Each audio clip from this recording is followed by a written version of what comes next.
record. I'm gonna make sure that it's recording. It is. Okay.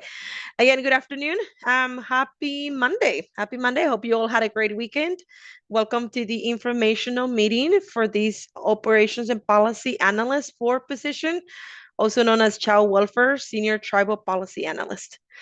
Um, thank you for being here. We're going to start with introductions. We do have a packed agenda today with very good information that we want to share with you. I'm going to put the agenda in the chat just because I want you to be aware of the conversations that we're going to have. And then if you have questions around those topics, so that you can hold your questions until those topics come. Or if you're not seeing that we're going to be speaking about any of the questions you might have, please feel free to interact with us. You can raise your hand, ask us questions. You can put your question in the chat, and I'll be monitoring the chat. Um, and we'll go with that. I'm going to be the facilitator today. My name is Teresa Camacho. I'm an executive recruiter. My pronouns are she, her. It is a pleasure to see all of you here. And I'm going to go ahead and pass it over to Mary.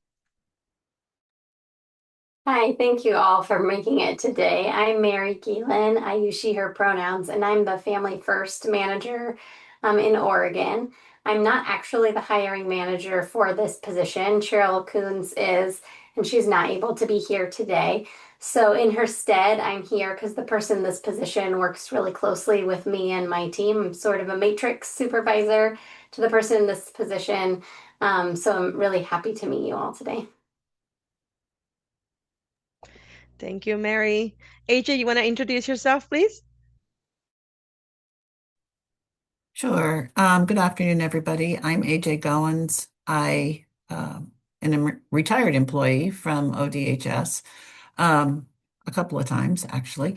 The last several years, I came back and worked part-time in this position as a liaison to the 9 federally recognized tribes in Oregon around Family First legislation. And then the agency was able to acquire a full-time position, so I stepped away. Thank you so much, AJ, for introducing yourself. Again, folks that are here today, you feel free to introduce yourself in the chat. Let us know who you are. It's optional. I am about to put the agenda in the chat. Again, we're going to try to make the session today as interactive as we can. This is your time to come and talk to us and learn about the position, your time to ask questions, your time to prepare. The position is still posted so that you can, hopefully get an interview and know what to expect. We're going to talk about interview dates. So some of the items that we're going to be talking about today is we'll talk about the vision for the position. Mary's going to let us know about that. We're going to talk about the skills and experience needed. We will talk about what the day-to-day looks like. I know that's an important part of, of what does this job look like on the day-to-day and what makes this role exciting. We will cover onboarding and training plan, the work schedule, if this is hybrid versus all remote versus all in office. So we'll cover that as well. And then we'll spend about 10 minutes or less talking about our recruitment process, how the state does screening of applications to select applicants for an interview. So I will share some tips with all of you. We'll talk about the interview timeline, how many rounds of interviews we're going to be having and when. And then if there is time, we will leave a few minutes at the end for questions. But again, I want you to ask questions as we go. Don't feel like we need to wait until the end. Okay. With that said, I'm going to go ahead and pass it over to Mary, and I'll work on putting the agenda in the chat, please.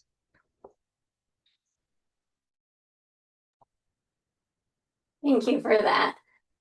So yeah, starting with the vision for the position, and like I said, pinch hitting today for Cheryl Coons. So I'm going to share some of the vision and ask AJ to share as well as we go throughout the agenda. Trust what AJ says a little bit more than what I say because she's done the job before and really helped create a lot of what this job looks like. So just want to say that as we go through some of the work. So For those of you who are not familiar, the Family First Prevention Services Act at the federal level passed in 2018 and created a new funding stream called Title 4E Prevention.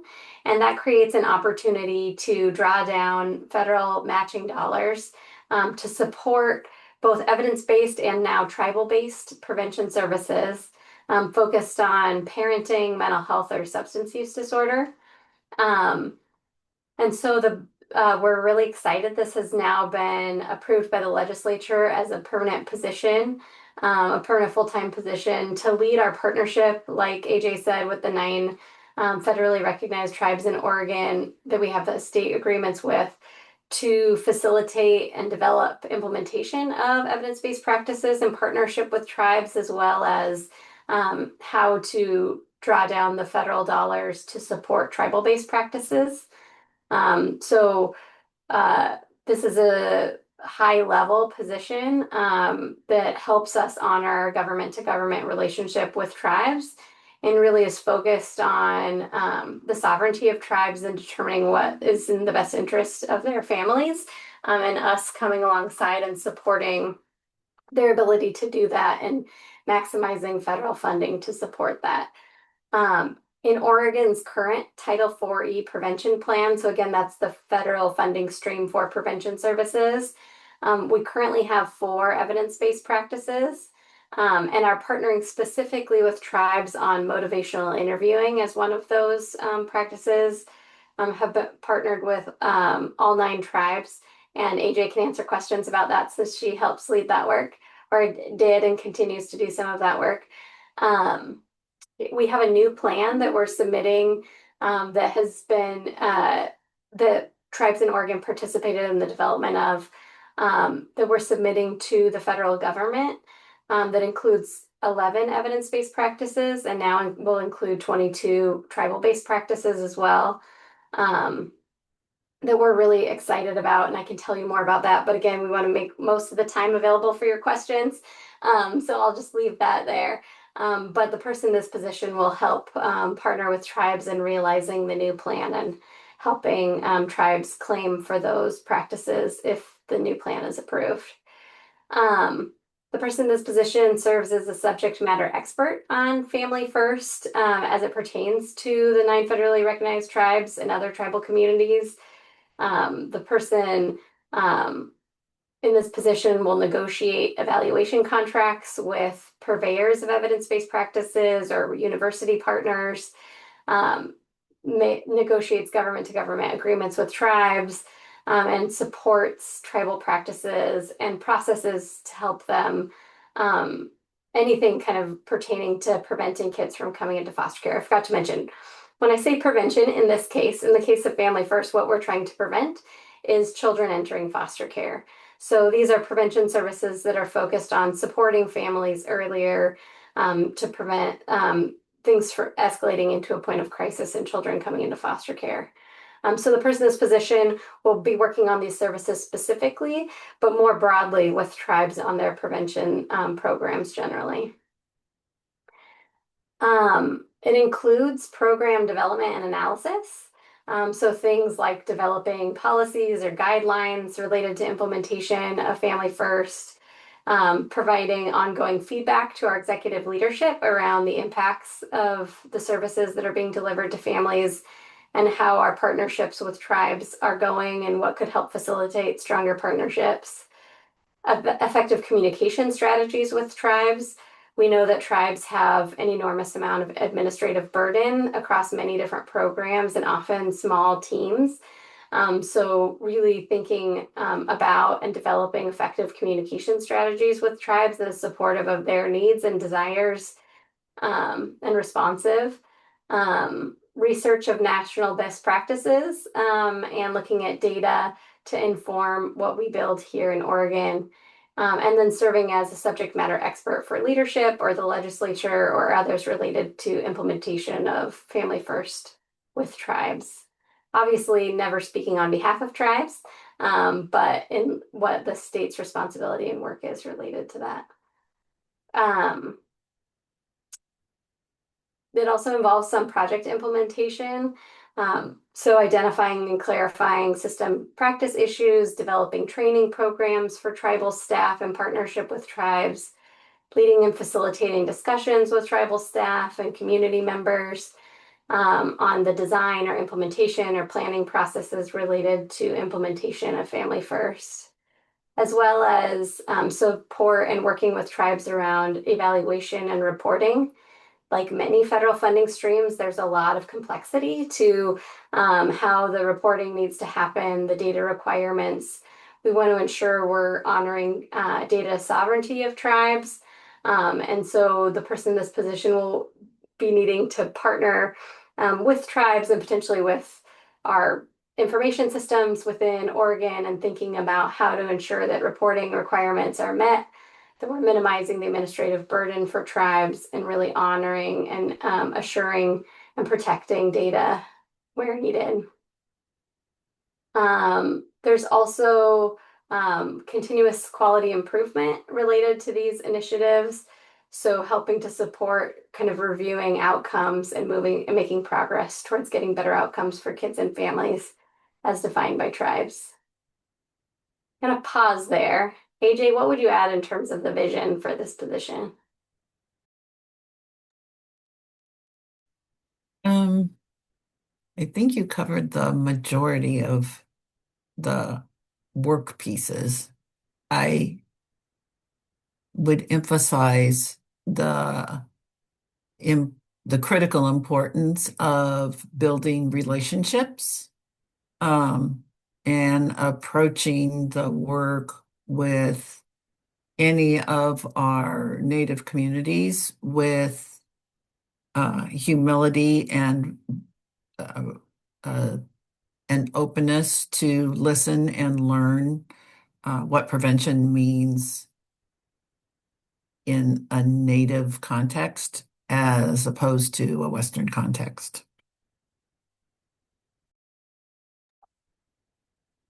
Absolutely. And that takes me right to the next section in terms of what skills are we looking for.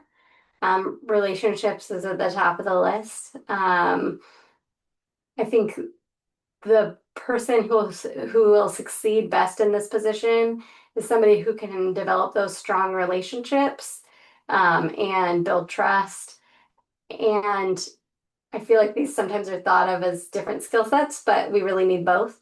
And also is willing to get kind of into research and studying and understanding federal policy and regulations and the technical side of the federal policy and laws in order to be of service to the tribes.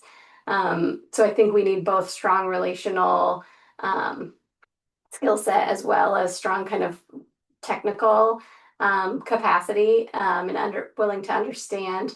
Like I said, this is a funding stream, so there's also a certain amount of like budgeting and contracting and things like that that are part of the job it's important to know are part of it. And then someone who's has experience with program development and implementation and evaluation of programs, particularly in a tribal context. Like AJ said, um, humility and willingness to respond and be in partnership with tribes rather than trying to drive a certain agenda of our own or of the state. And sometimes I really need, or like I think Cheryl and I both really need someone in this position who's willing to stand up to the state to some extent and tell us when we're getting it wrong or when we're not honoring our relationships with tribes. So a willingness to have kind of strong collaborative relationships with tribes and then also internally and strong communication skills to be able to navigate some of that work. There's also some facilitating of collaborative groups or coming together of different interested parties that it's helpful to have experience in. Anything else you'd add around skills, AJ? Um, well, I maybe we're using the same concept but different terms. I I would say having a strong set of analytical skills, which you said technical skills, so that we may be saying the same thing. Um,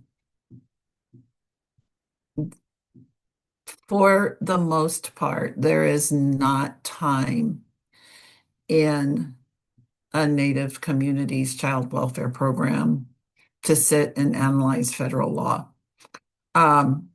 It's complicated and it's confusing and it's all Western. And I think the analytical skills that this position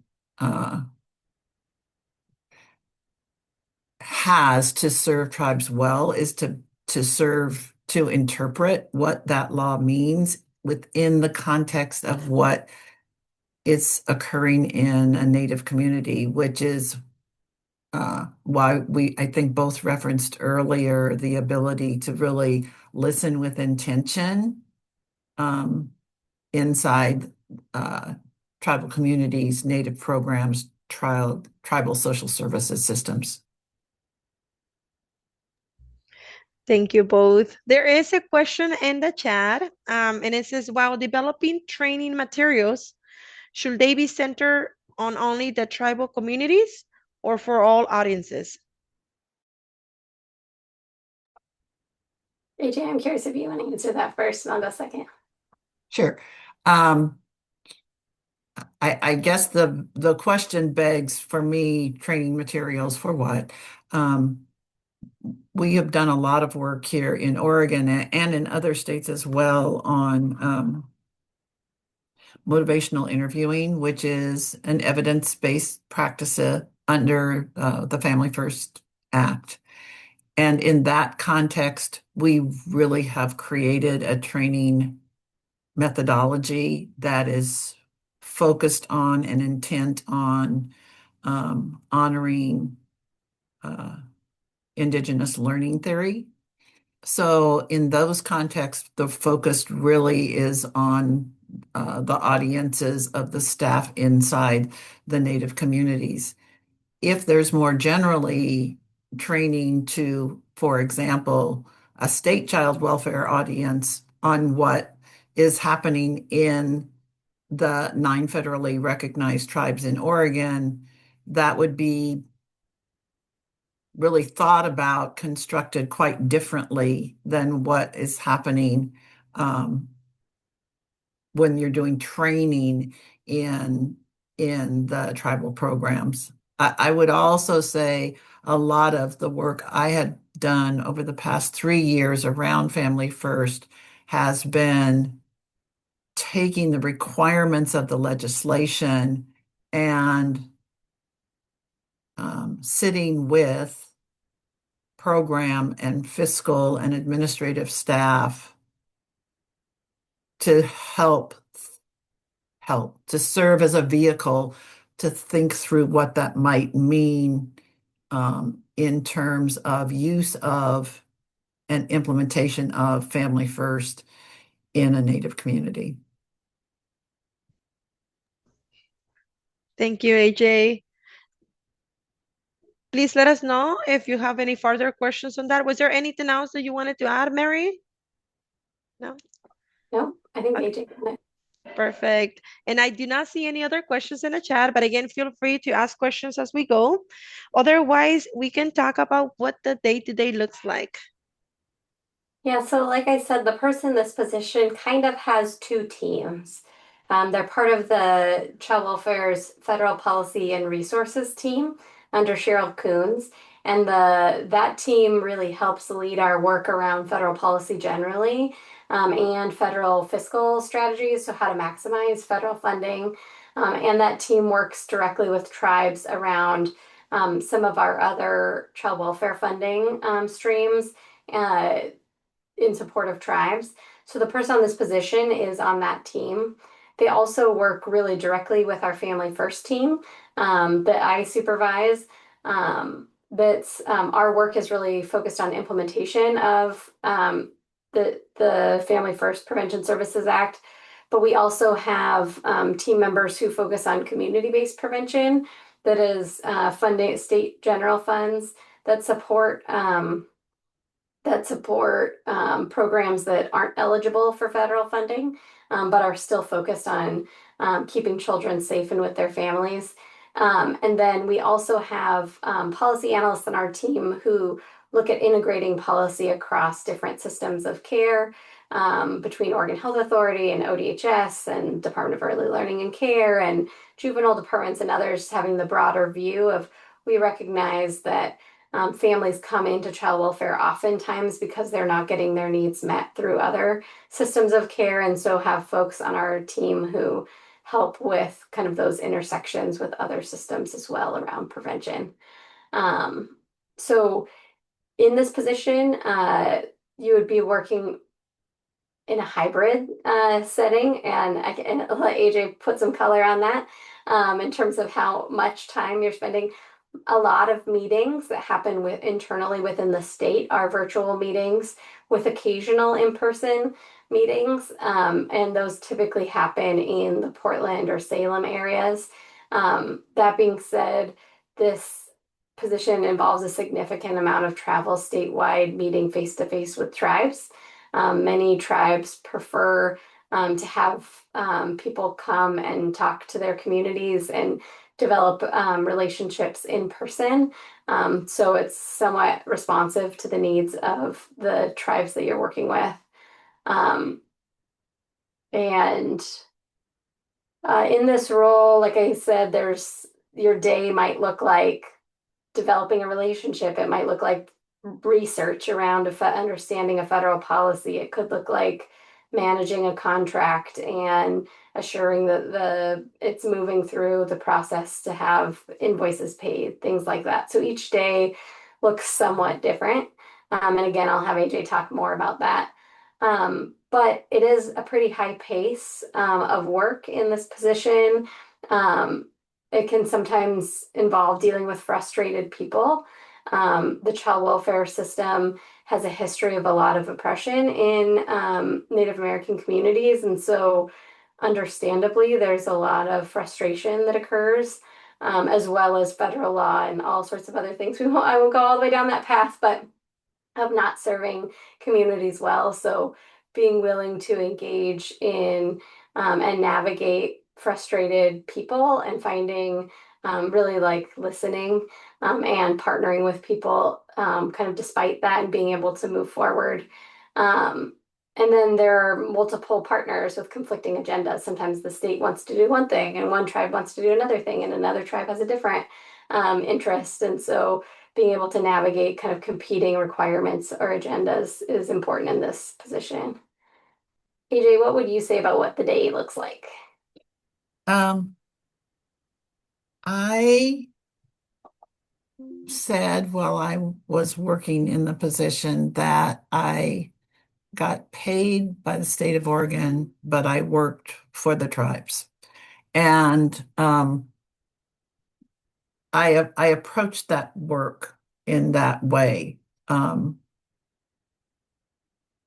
I found myself often in state meetings around a variety of implementation strategies for Family First over the years, asking this repetitive question, where are tribes in the conversation? Who's representing tribes at this table? It's not me. I can't speak for tribes. It was kind of a mantra. And the other thing that, I mean, day to day for me, the work with the tribes was the priority. So even if there were some kind of outliers, um, in terms of questions that come from the tribal staff and tribal programs, that was always my first priority. Um, and other things got fit into that schedule because I, I worked really hard to be trustworthy. Um, and Lord knows there were times I was wrong. And I was schooled on that. And that's okay because I learned from that. And I always owned up to if I inadvertently gave misinformation or I approached something uh, that wasn't honoring, not intentional, but wasn't honoring of the culture or tradition of a particular Native community. And each one is different. So I just really, the work is paying attention to that all of the time. Thank you both. There is a question in the chat and it says, what are the most pressing child welfare challenges this role will be expected to address in its first year? It's a good question. I think in terms of I don't know if I define it as a child welfare challenge, but I think in terms of the most pressing issues, developing strong relationships is at the top of the list because nothing else can happen without that. I think the like timeline wise, one of the things we have urgency around is setting up a system of claiming for those federal funds for tribes. Many tribes have been doing this work without the federal funding for some time, and we feel with the approval of our new plan, we feel like we will have smoother pathway to getting to claiming for tribes. And so I think the person in this position, one of the things we would hope to accomplish in the first year is helping to set up those pathways for tribes so that they could claim federal money for these programs if they want to. And that doesn't yet, we don't have all of the pieces put together that are required under the law to make that possible. We have some initial work done, but to make it fully possible to pay for these programs. So I think it's kind of technical and we can talk more about the details of what that would look like. But I think really removing some of those barriers to tribes being able to benefit from the federal funds is a priority for me. Yeah, I would agree with that, Mary. And uh, like the fun part of that for me is uh, sitting at the table in a Native community with your program staff and your fiscal staff, because there are both program and fiscal requirements to Family First, and thinking through what systems are in place in the Native community that serve themselves to fulfill the reporting requirements that the feds have. Um, Rather than here are the federal requirements, how are you going to do it? It's a much more listening and collaborative process about how the systems already in place in Native communities um, are tracking information or tracking expenditures or could track expenditures that would um, be sufficient for what the feds require. Thank you, AJ and Mary. Hopefully that answered the question. And if it didn't, please let us know. Um, let's move on the agenda and let's talk about what makes this role exciting. I think there's a lot that makes this role exciting, and AJ can tell you whether this is true. But I think what AJ highlighted about being paid by the state but working for the tribes, I think what's exciting about this position is that we both Cheryl and I are really committed to that, supporting that, and that we should be first prioritizing the needs of tribes and trying to put that into practice throughout our work. So I think that's exciting. I think it has the potential to unlock millions of dollars to support the prevention of foster care in tribal communities in ways that tribes get to define and in support of sometimes practices that they've been using since time immemorial. And so I think that to me is an exciting prospect of the work of this position. Um, it also has the potential to help with restructuring of child welfare systems in general, to be more oriented towards prevention, because it reorients the funding that child welfare gets from being more oriented towards once a child is placed in foster care to getting better reimbursement from the federal government for the prevention of foster care. So being part of a team that's working on kind of bigger restructuring of how child welfare works. Maybe Lofty doesn't feel like that every day, but that's really what we're working towards.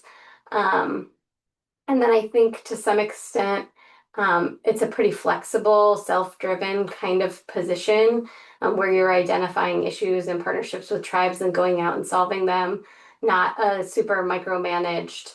In some ways, you're serving as a subject matter expert. And so telling us what we need to do, depending on who you are, you may like that and see that as it adds a level of flexibility to deciding how you spend your day and what you're prioritizing. Like AJ said, how she kind of went through priorities of how her work got done. I think this, because of the level of this position, it has that kind of flexibility. Um, and then for those who don't work for the state, I think it's the state benefits are really good and can be supportive of families. I think we really say we don't just believe in family first. We really believe in putting families first, not just as a title, but want to be a program that really supports people and their families. So I think that's a benefit of this, or something that's exciting about this role too. AJ? Yeah, if I could just add one more thing. This the work I've done um, over the last 3 years has probably been some of the most personally rewarding work I've done in a multi-decade career in child welfare, um, in a variety of different venues and roles. And so the value of the relationships and the work is a bit, it's blended in my mind. There's a weaving that goes on in there. The other thing that is exciting for me in this work is there is a capacity here to highlight prevention, um, child abuse prevention, family, preserving families in a completely different way than what is traditionally thought about in a child welfare world.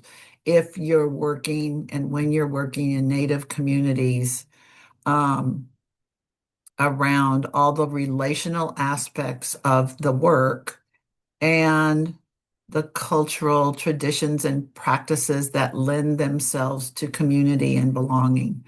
Um, as I've seen the tribes put put what they've been doing for millennia in writing, that's just reflected again and again.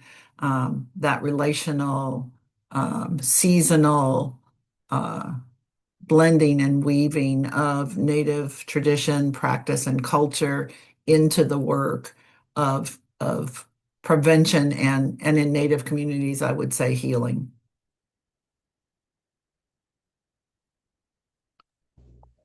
Thank you both.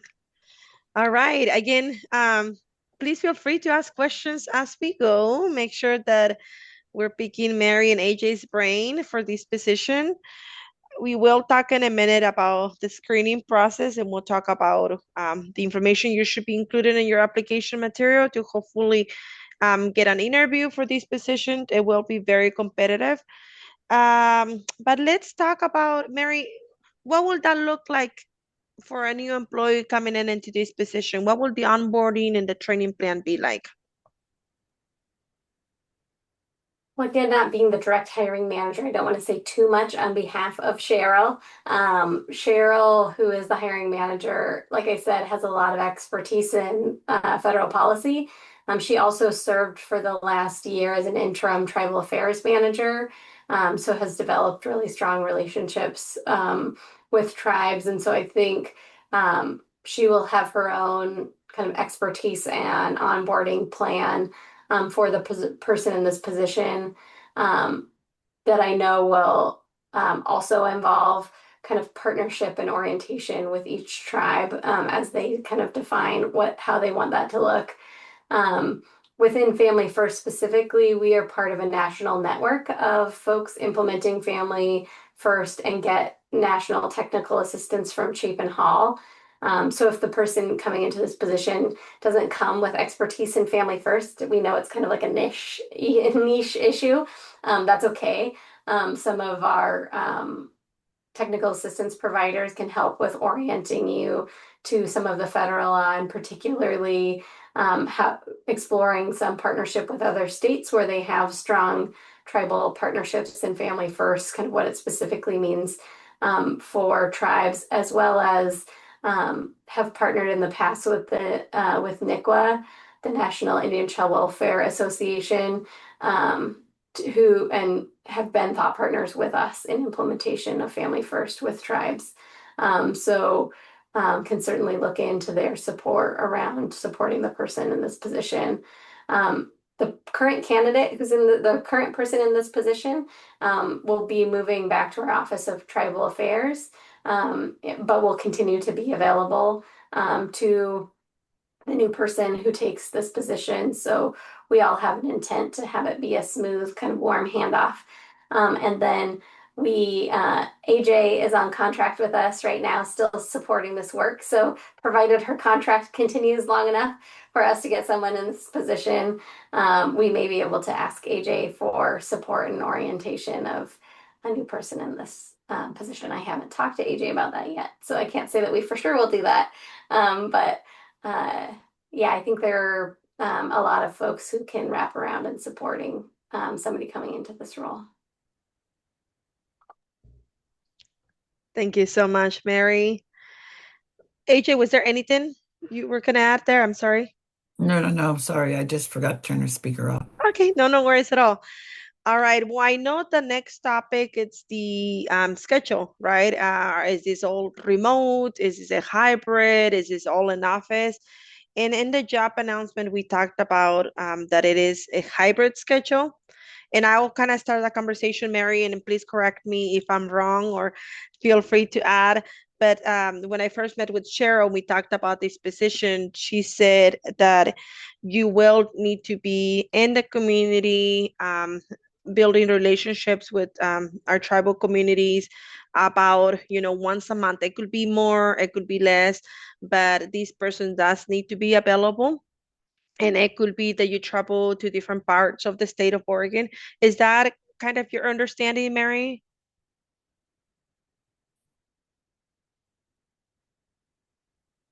Sorry, struggling to come off mute. It's been my experience, Teresa. And s- it's uh, there's a cadence, but there's also a seasonal cadence. Particularly if you're working with the tribes on the eastern part of the state, because everyone's sensitive to travel and snow and wind and those kind of things. Um, so I think that just generally the travel amps up from like March through October. And then the winter months, although there may be some travel, it's not as frequent. Um, although when you're working with a tribe, in person is always better. Thank you both. So again, it looks like, and you'll have a better conversation. Maybe even if you're selected for interviews, we can have Cheryl answer this question more in detail. But my understanding is that you will spend time at home, working from home. It could be that you come into the office once in a while, but definitely you will be in the community. Okay, like I said, at least once a month. All right. Any questions so far before we move to the next item?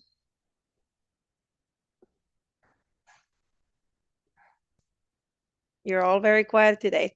Okay, well, hopefully you're finding this information helpful.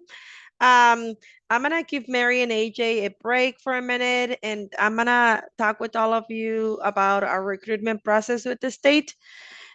So Mary and AJ, feel free to add your input as well on this.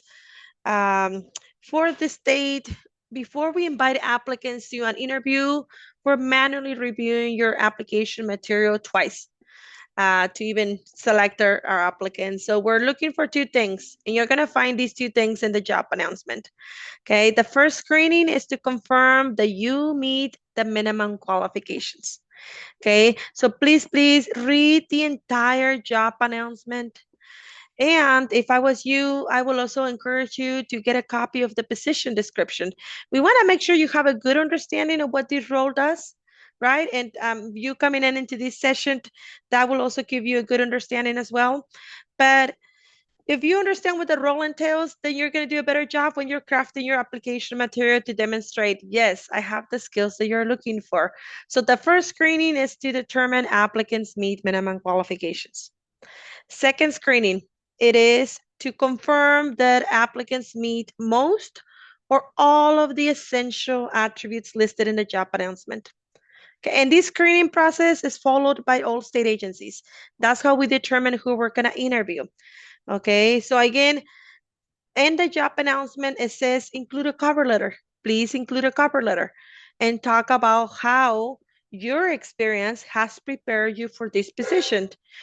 Target those essential attributes in the job announcement. Okay, we're going to be looking at your application material and scoring your application material based on those essential attributes to determine if you spoke about those attributes that we're looking for with examples. All right, and then whoever scores the highest on the essential attributes will be selected for an interview.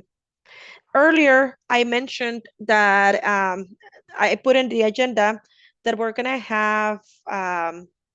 gonna have 3 rounds of interviews, looks like. So this position closes on Monday, November 17th.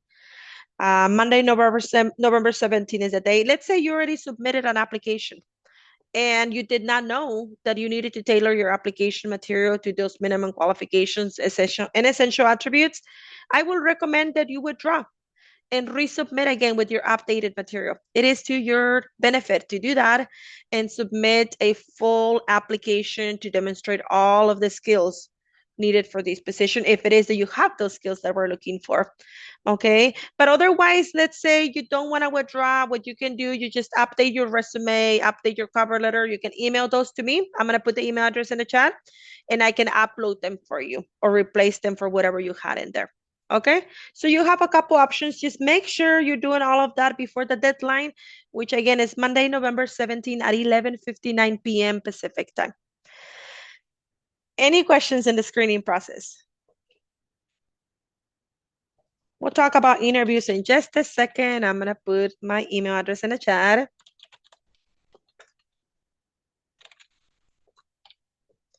All right. So interviews, we're going to have 3 rounds of interviews. The first one is going to be Verkruder. Verkruder, if you have never used Verkruder, it is a recording platform. We place 2 to 3 interview questions for the candidate. The candidate gets the link. They click on the link. It takes them to Verkruder, and it'll prepare your technology. Like it'll make sure it tests your camera and your microphone. It'll walk you through that process, and then you'll see the interview questions. I usually send the interview questions as an attachment anyways for you to prepare yourself. But usually with Verkruder, you have 2 to 4 days, depending. With us, you're gonna have from Tuesday, November 25th through Monday, December 1st, which is a very good amount of time to prepare your responses. When you're ready to record yourself, because that's what Verkruder is. Verkruder is you recording yourself answering those questions. Sometimes it's 2 questions, other times it's 3 questions. Okay. And you usually get 3 to 4 attempts to re-record. You don't like the first recording, you can hit record again and submit your last recording. Okay, but it's literally just you and the camera recording your response. Okay, and we'll ask you that your response be maybe 3 minutes or 4 minutes long. So that's what's going to be happening with VidCruiter. That's going to be our first round of interviews. Once all applicants submit their responses and December 1st comes, we're going to have a panel that is going to go look at your responses, your recorded responses, and we're going to score your responses. Okay, from there, we're going to select a smaller amount of applicants to move to the first round of panel interviews. The first round of panel interviews is going to be happening on Friday, December 12th. I'll put the dates in the chat one more time, okay, just to make sure you don't miss those. And then the last round of interviews are going to be December 18th. Panel interviews, we usually have 4 to 6, 7 panelists um, interviewing you, and interviews are usually 30 minutes up to an hour. They're virtual interviews. We usually use Zoom. And you do get interview questions in advance. You usually get your interview questions at least 24 hours in advance. If not, it could be 2 days. Okay, but I'm gonna try to keep you informed, especially if you're moving throughout the process. I'm gonna keep you informed as much as I can. And please, please feel free to reach out at any time and say, hey, Teresa, I have a question. This doesn't make sense. Can you answer this question for me? I have an email. I'm gonna put my cell phone number in the chat as well, my work cell phone number in case if you have questions. Mary, AJ, is there anything there that you would like to add? The one thing I would just add is if you haven't done the interview process with the state, and because this is kind of a position shared by multiple programs, sometimes it takes a while to hear back. And so don't initially see that as a bad sign if you're waiting to hear. You can see the timeline that we have, but just know, especially towards the end of the timeline, sometimes it takes longer than expected, and there are multiple steps in the process behind the scenes. So I always just mention that to folks we will communicate with you one way or the other about each step in the process, but don't take silence as a bad sign. Thank you, Mary, for that reminder. Yes, it is true. The state takes just a little bit longer than anyone else to hire people. I mean, there are different layers that we're following here. As you can see, we're going to put you through 3 rounds of interviews. We do want to make sure, again, that we are selecting the applicant that is the most qualified for the position. Okay. What else can we share? So again, make sure you're reading the position description. You are tailoring your application material. With the state, the one-page resume does not benefit the applicant. Okay, I'll tell you just that in advance. And that is because based on my experience in recruitment, we are manually reviewing your application multiple times. The third time your application material is going to be reviewed is if you're selected for the position, the compensation analyst has to determine what your salary is going to be. So imagine if your experience is very concise, you're not really, elaborating on that, more likely you're going to end up at a step one and the salary scale. Okay, just because you did not add more information.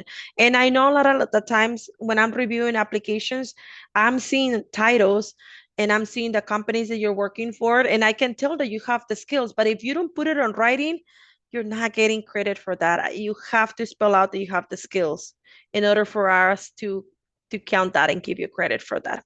Okay, again, it is competitive. The pool of applicants will be competitive. So to have a better chance, make sure you're displaying all of the wonderful experience you have. Yeah, Mary. Question in the chat about the candidate being a mandated reporter. So all staff within child welfare are mandatory reporters of both child abuse and elder abuse. And so that would be a requirement of anybody who works for us. Thank you, Mary. Yes, and I think that's all for all state employees too. We're all mandatory reporters. Yes. I do see a question, a hand up. Is it Nita? Oh, yes, I have a couple of questions. So what I'll do is I'll ask one and then pause to make sure somebody else doesn't have a question. For Medicaid programs managing over 100 rulemakings a year and waiver requests, I educate and enforce our tribal policy, so the 60-day requirement before waiver and 30 days before rules advisory committee meetings. I don't want to come into child welfare with preconceived notions, so I'm curious for this position, how often your tribal liaison works internally with program staff to educate, train, or enforce the tribal policy when it comes to rulemakings. AJ, do you want to take that or do you want me to?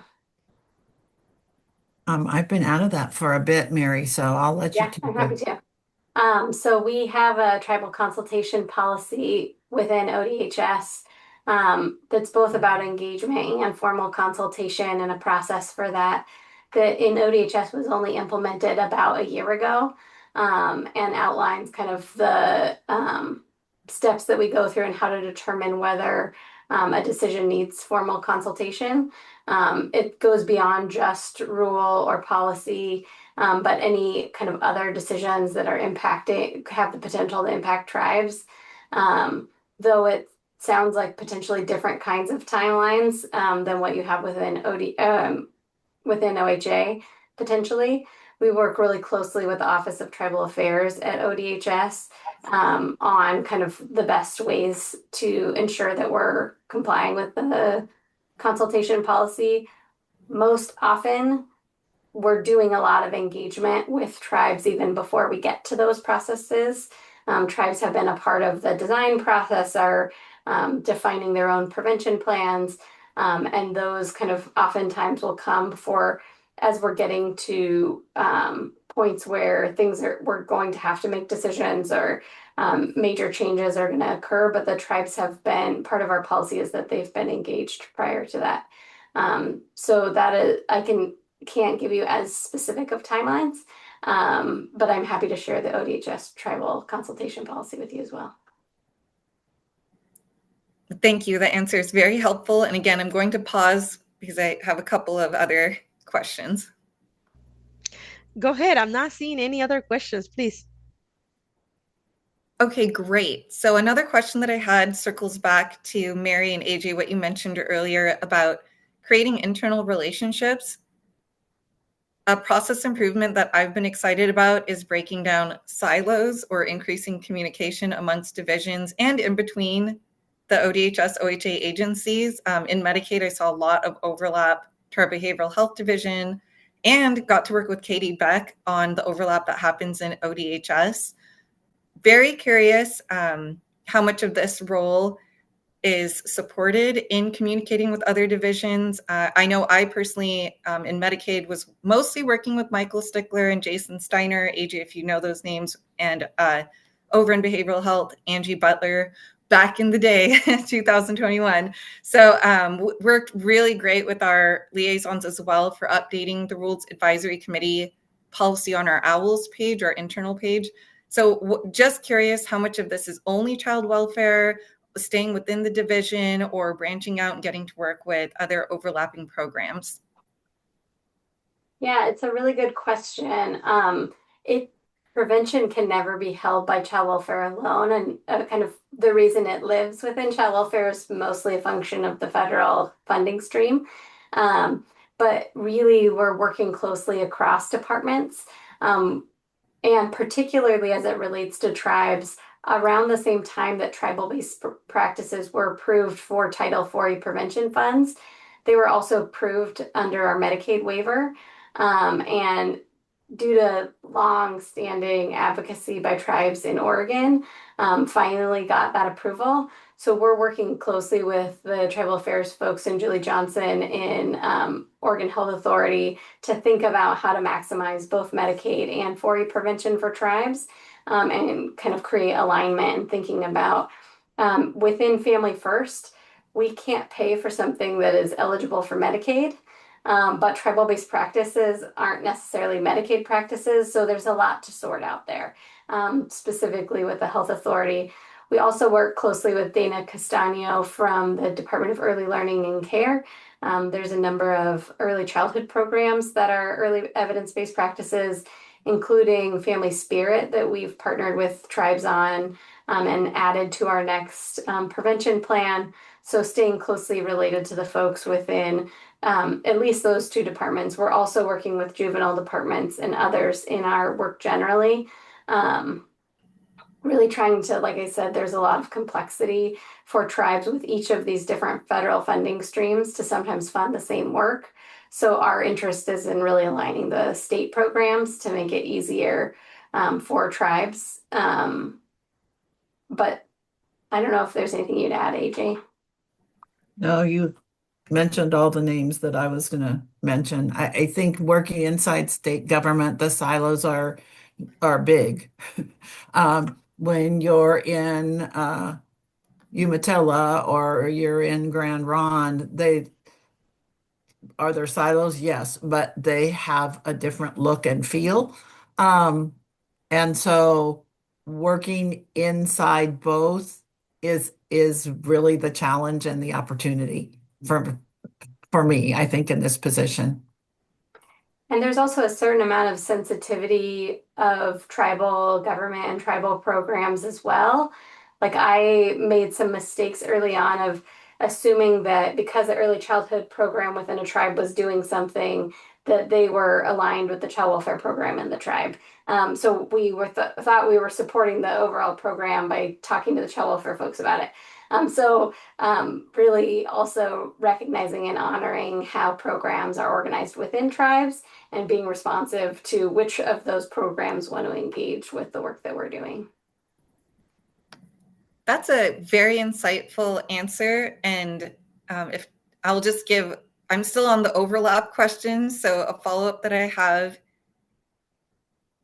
when working with other divisions and other programs, and I noticed that with Family First, there are several components, including substance use prevention and mental health service prevention.